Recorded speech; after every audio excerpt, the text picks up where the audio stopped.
You have been waiting your entire life for someone to hand you permission to be powerful, and that hesitation is exactly why no one respects you.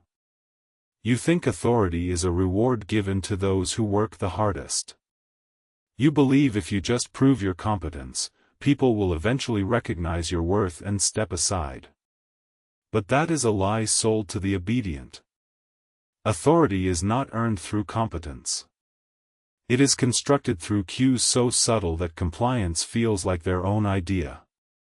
Every day you wait to be recognized, you are bleeding power. Every time you over-explain your decisions, you are shrinking your presence. Every time you ask for approval, you are training the world to see you as a subordinate. The cost of this pattern is your entire life. You are trading your sovereignty for a cheap sense of safety, and the world is more than happy to keep you in that cage. You do the heavy lifting while someone else takes the crown. You prove your worth while someone else reaps the reward. You stay late, you deliver excellence, and you wonder why the person with half your talent but twice your presence is the one giving the orders. It is because they understand the game. They understand that power is a perception. You are playing checkers while they are playing chess.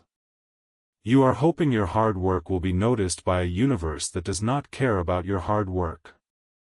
The universe only responds to power. And power is built, not earned. Most people try to persuade with logic. Strategic people construct a reality where logic demands obedience. Machiavelli understood that power is not a debate. It is an atmosphere. When you walk into a room, the air should shift. People should straighten their posture before you even open your mouth. They should lower their voices. They should seek your eyes. If they do not, it is because you have failed to construct the authority that precedes you. You have walked in naked, hoping your resume would clothe you. It will not. Resumes are for human resources. Presence is for power. Here are 7 dark tricks to construct an authority so absolute that disobedience becomes physically uncomfortable to everyone who encounters you. These are not theories. They are mechanisms. They are the hidden architecture of human compliance, and once you see them, you cannot unsee them. You will start noticing how the powerful use them on you every single day. And then, you will learn how to turn the mirror. The ruthless art Machiavelli perfected, now it is yours. Number 1. Cultivate the aura that precedes you. Most people show up and hope to make a good impression. Strategic people arrive long before their physical body does. Your reputation is the vanguard of your power. It enters the room 10 minutes before you do, and it does the heavy lifting of persuasion while you are still walking through the door. When people know something about you before they meet you, their brains have already framed the interaction. They have already written the script, and you are the main character. If they have heard you are decisive, they will interpret your silence as calculation. If they have heard you are dangerous, they will interpret your smile as a warning. If they have heard you do not tolerate excuses, they will have their excuses packed away before you sit down. You do not need to be universally loved. You need to be universally anticipated. Fear is a component of respect, but it is not the whole. Awe is the true currency. When people are in awe of you, they do not question you. They simply try to align themselves with your gravity. You build this aura by curating your appearances. You do not attend every meeting. You do not reply to every message immediately. You let people wait. You let them wonder. When you do show up, you are immaculate. You are prepared. You are sharp. You do not waste your presence on trivial matters. You save your energy for the moments that matter. And because you are scarce, your presence becomes an event. People stop taking you for granted. They start preparing for you. They start seeking your approval. The cost of leaving your reputation to chance is that you are letting other people write your script. If you do not define yourself, the first person who speaks about you will. And once a frame is set in the human mind, it is nearly impossible to break. You become whatever the loudest voice says you are. If you are known as the nice guy who always helps, you will be used. If you are known as the brilliant but awkward tech person, you will be kept in the back room. You are paying the price for a narrative you did not even write. The cost of being everywhere is that you are nowhere. You are background noise. You are the wallpaper. Stop being the wallpaper. Be the storm. Start managing your name like a currency. Let your absence be noticed. Let your words be scarce. When you speak, let it ripple. Do not rush to explain what you meant. Let them sit with it. Let them interpret. An aura is just the shadow of your discipline. Build the discipline, and the shadow will follow. Stop trying to be liked by everyone. Being liked is not being respected.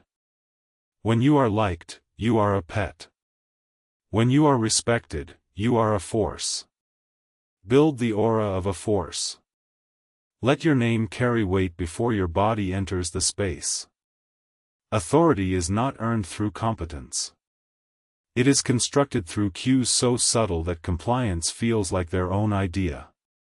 And nothing is more subtle than the ghost of your reputation doing the persuading for you. Number 2. Frame yourself so resistance feels irrational. Identical information, presented differently, produces opposite decisions. You can tell someone the truth and watch them reject it, or you can wrap that same truth in a frame that makes rejecting it feel like a personal failure. This is the architecture of framing. The human mind does not process reality objectively. It processes comparisons.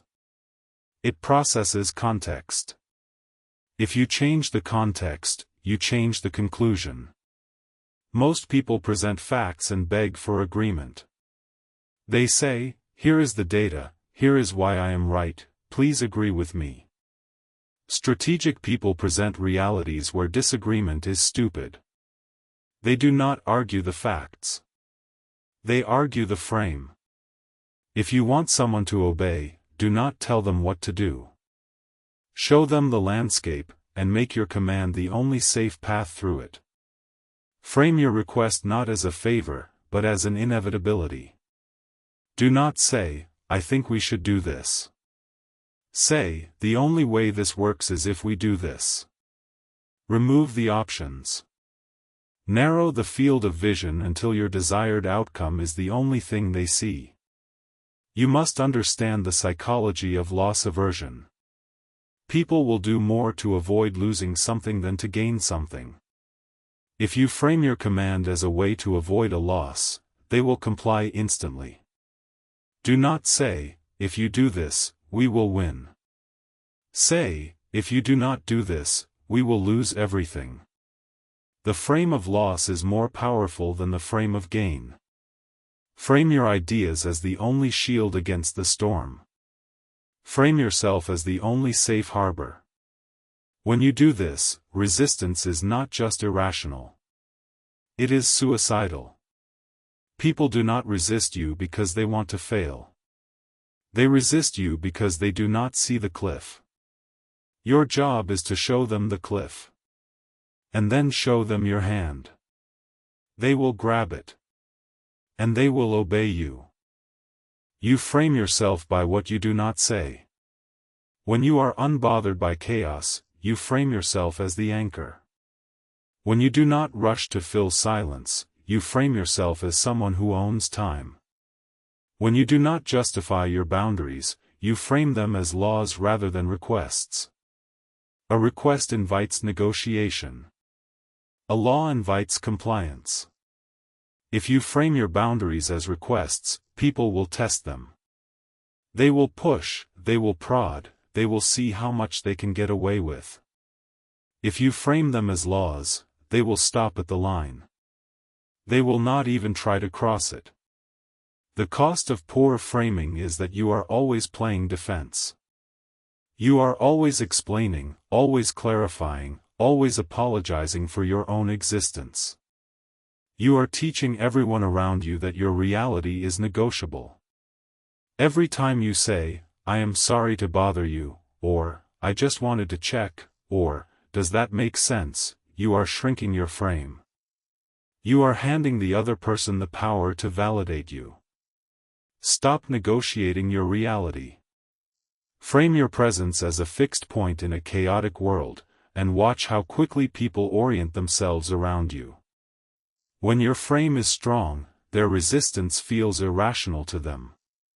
They feel like they are fighting gravity. And eventually, they just stop fighting. Authority is not earned through competence. It is constructed through cues so subtle that compliance feels like their own idea. The frame is the cage.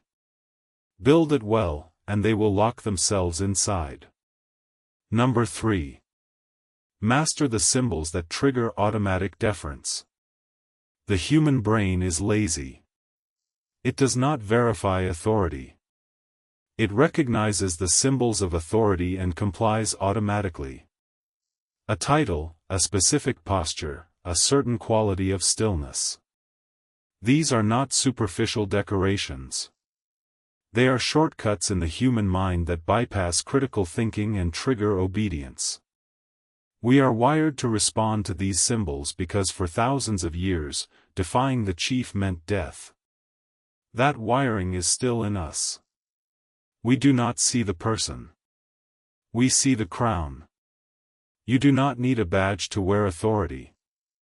You need the posture of someone who has nothing to prove. Walk slowly. Move with intention.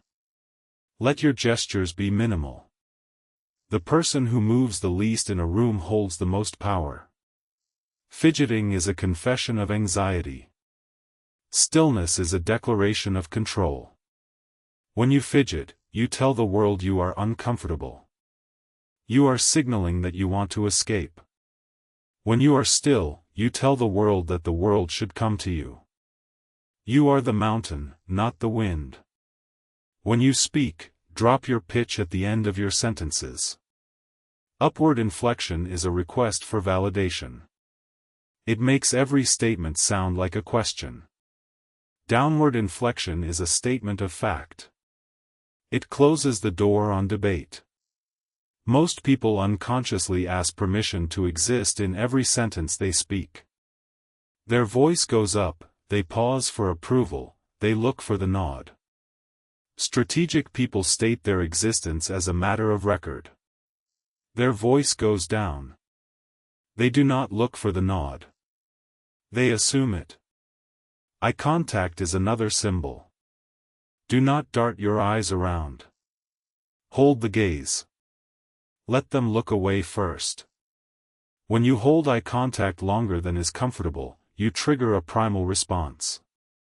They feel examined. They feel small. They feel like they are in the presence of a predator. You do not need to be cruel. You just need to be present. Unwavering presence is a symbol of power that cannot be faked. Your clothing and your environment are symbols too. You do not need a suit, but you need intentionality. Your clothes should say something about you before you speak. Your environment should be controlled. If you are meeting in your space, control the temperature, the lighting, the seating. Make them sit lower than you. Make the room slightly cold so they are uncomfortable. Make them want to leave, but make them stay because they need your approval. These are dark tactics, but they are effective. The cost of ignoring your environment is that you are playing on their field, by their rules. Take control of the board. Change the rules. Make them play your game. The cost of ignoring these symbols is that you are making yourself invisible. You have the competence, the intelligence, the worth. But because you carry yourself like an employee, the world treats you like one. You are giving away your power your whole life and you did not even notice it. You are a lion moving like a lamb, and the sheep are ignoring you. Fix the symbols, and you fix the response. Put on the invisible crown.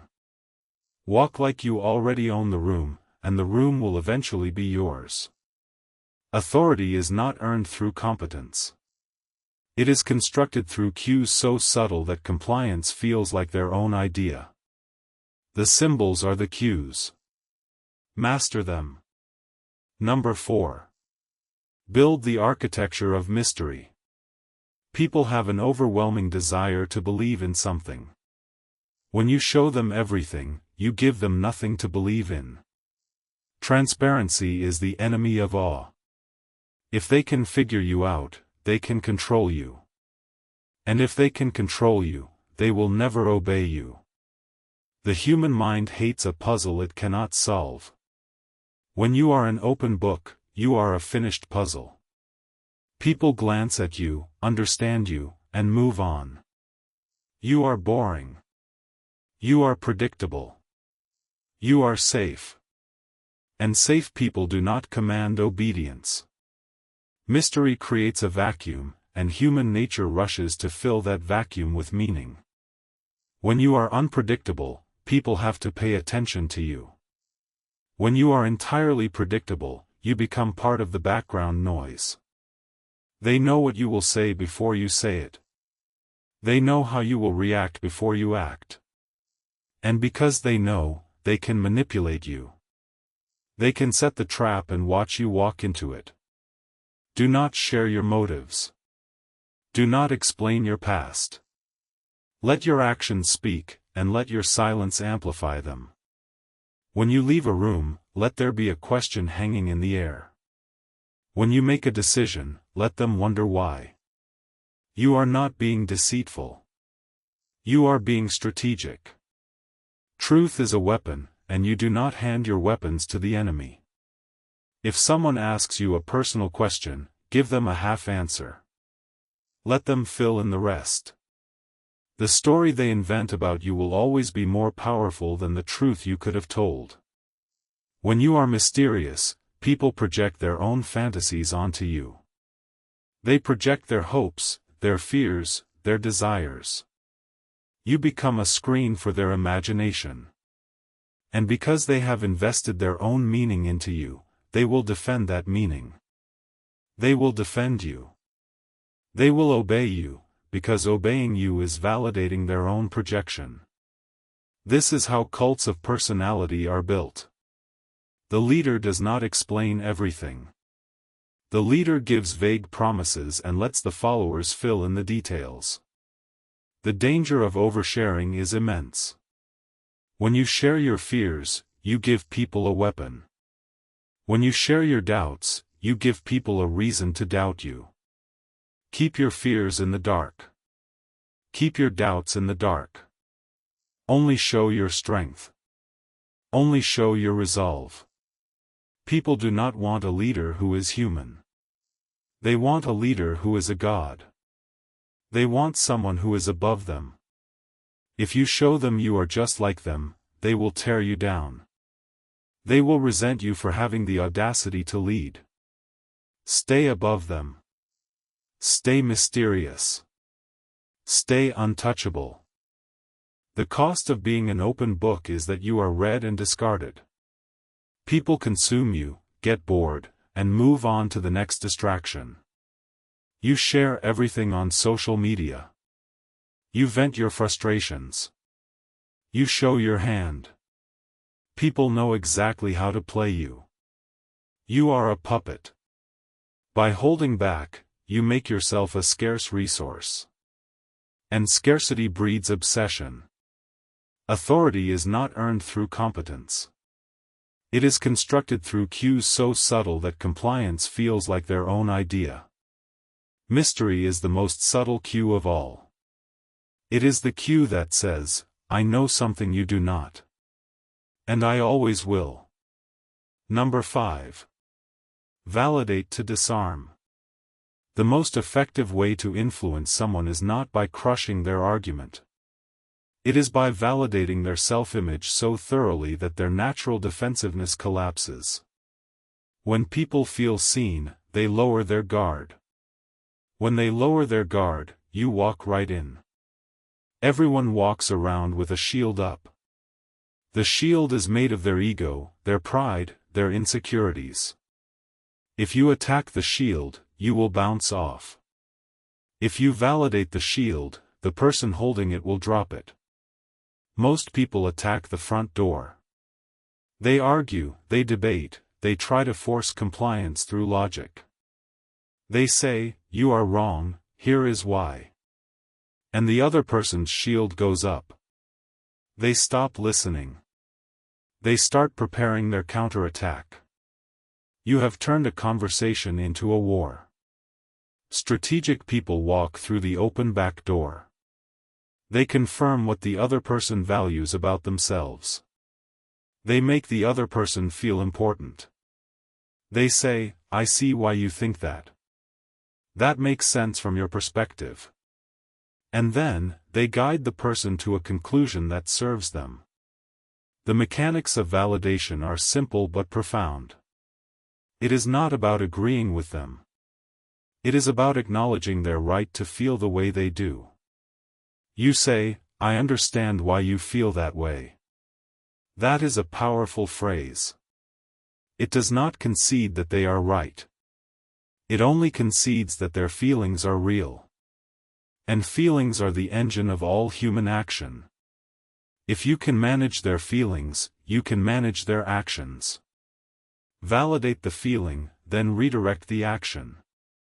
That is the formula. When you want someone to obey, make the obedience feel like their idea. Do not say "do this." Ask the questions that lead them to say "I will do this." People will fight to the death against your commands, but they will die for their own conclusions. If you tell them the answer, they own nothing. If you guide them to the answer, they own everything. And because they own it, they will defend it. They will execute it with a vigor you could never have commanded. Do not criticize. Do not challenge their identity. If you make someone feel stupid, they will never help you. If you make someone feel smart, they will move mountains for you. Frame your ideas in ways that align with their self-image. If they see themselves as a problem solver, frame your request as a problem only they can solve. If they see themselves as a leader, frame your request as an opportunity for them to lead. Feed their ego, and their ego will feed your agenda. The cost of always fighting for your way is that you create enemies everywhere you go. You win the argument but lose the war. You bruise egos and build resentment. You are burning bridges to prove a point. The cost of invalidating people is that they shut down. They stop listening.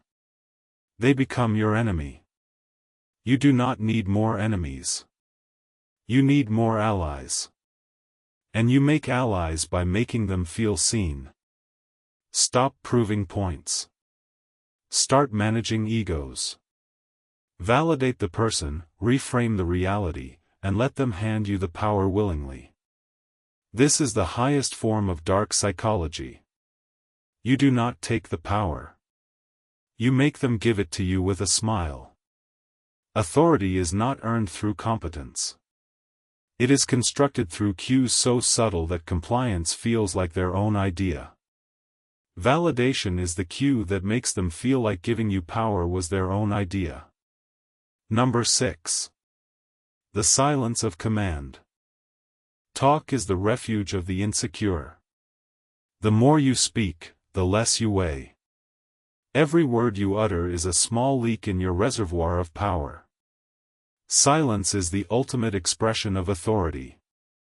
It forces the other person to fill the void, to expose their insecurities, to negotiate against themselves.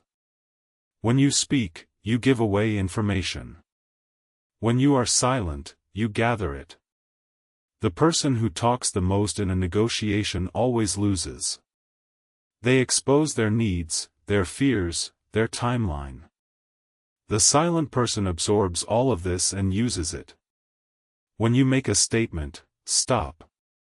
Do not elaborate. Do not justify. Let the silence do the work. In that silence, the other person will imagine all the things you could have said, and they will obey the ghost of your authority. They will imagine the worst. They will imagine the consequences. They will imagine the power you hold. And they will fold. Most people are terrified of silence. They rush to fill it with apologies, explanations, and concessions. They say, well, what I mean is, or, I just think, or, let me clarify. Every time they clarify, they retreat. Strategic people weaponize it. When you are silent, the other person's heart rate goes up.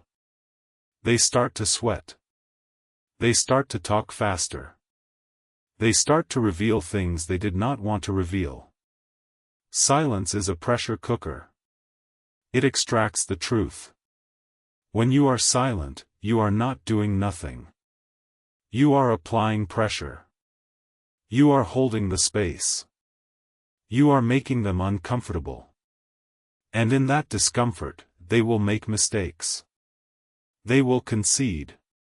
They will obey. The cost of your need to talk is that you are relieving their pressure. You are letting them off the hook. Stop rescuing them. Let them drown in the silence. Let them struggle. And when they are ready to be saved, throw them the rope of your command. They will grab it. And they will be yours. When someone challenges you, do not react. Look at them. Let the silence stretch until it becomes uncomfortable. Watch them backtrack. Watch them qualify their statement. Watch them fold. You did not say a word, and you won. That is the power of composure. Marcus Aurelius understood that the person who controls their own mind controls the world. Silence is the first step to that control. When you are silent, you are not reacting to the world. The world is reacting to your silence. You have flipped the dynamic. They are dancing to your stillness. The cost of your need to talk is that you are constantly giving people ammunition. You are over-explaining your boundaries, which teaches people how to cross them. You are narrating your thought process, which teaches people how to manipulate you. You are asking, does that make sense, which teaches people that you are unsure of yourself. Close your mouth. Tighten your jaw. Let your eyes do the talking. Authority is not earned through competence. It is constructed through cues so subtle that compliance feels like their own idea. And nothing constructs that compliance like absolute, unnerving silence. Silence is the space where power grows. Fill it with words, and you kill the power. Let it expand, and you become untouchable. Number 7. Make disobedience uncomfortable. You do not need to punish disobedience. You need to make it feel unnatural. When your authority is fully constructed, people do not obey you because they fear punishment. They obey you because disobeying you feels like breaking a law of physics. It feels wrong. It feels out of order. It feels like the universe is tilting. You do this by being completely unwavering. When you set a boundary, hold it like a stone wall. Do not get angry. Do not get emotional. Just do not move. When people realize that pushing against you does not create a reaction but simply hits a wall, they stop pushing. They align themselves with your stillness because human nature seeks the path of least resistance. Disobedience requires energy. If you make it exhausting, people will choose compliance simply because it is easier. You are not forcing them. You are simply being so fixed, so immovable, that they naturally orbit around you. This is the essence of dark psychology. You do not enslave them. You simply become the center of gravity, and they fall into orbit. When someone disrespects you, do not lash out. Do not send the angry text. Do not argue. Simply withdraw your presence. Make them feel the cold vacuum of your absence. People do not value what is always there. They value what disappears. When you withdraw, you signal that your presence is a privilege, not a right. You signal that disobedience results in exile. And exile, for a social animal, is death. They will correct their behavior. They will come back aligned. Not because you yelled, but because you created a void they could not stand. The Stoic composure is the ultimate power move. Marcus Aurelius said, "The best revenge is to be unlike the one who wronged you." When someone disobeys, do not become like them. Do not become emotional. Do not become petty. Become like a stone. Become unmoved. When the world is burning around you, and you are calm, people will follow you into the fire. They will obey you because they believe you are the only one who knows the way out. The cost of losing your composure is that you signal you are lost. You signal you are afraid. You signal that the situation is out of control. And if you are out of control, how can you control anyone else? Keep your composure. Keep your stillness. Make disobedience uncomfortable by making your obedience the only comfortable option. The cost of being a pushover is that you are carrying everyone else's weight. You are accommodating their chaos, managing their emotions, and shrinking your own life to fit their convenience. You are exhausted, and you are resentful. You complain about how people treat you, but you are the one who taught them how. You moved your boundary. You forgave the disrespect. You accepted the excuse. Stop accommodating. Start anchoring. Make them orbit you. Make disobedience so uncomfortable that they police themselves on your behalf. Authority is not earned through competence. It is constructed through cues so subtle that compliance feels like their own idea. The discomfort of disobedience is the final cue. When they feel the discomfort, you have won. You have built the machine. You have constructed the reality. You have been giving away your power your whole life because you thought authority was a diploma. You thought it was a certificate of competence. It is not. Authority is not earned through competence. It is constructed through cues so subtle that compliance feels like their own idea. Every time you over-explained, you gave away a piece of your crown. Every time you asked for permission, you handed someone else the keys to your life. Every time you rushed to fill the silence, you told the world you were afraid of it. No more. The ruthless art Machiavelli perfected is not about cruelty. It is about architecture. It is about building a presence so solid, so impenetrable, that the world has no choice but to step aside. You construct the aura. You frame the reality. You wear the symbols. You wield the silence. You make disobedience uncomfortable. You do not ask for power. You construct it. And when it is constructed, they obey you before you say a single word. Right now, not tomorrow. Not next week.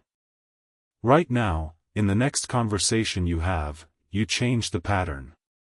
You speak less. You move slower. You stop justifying your existence. You step into the room like you already own it, because you do. Drop a comment below right now and claim it. Type 1M untouchable.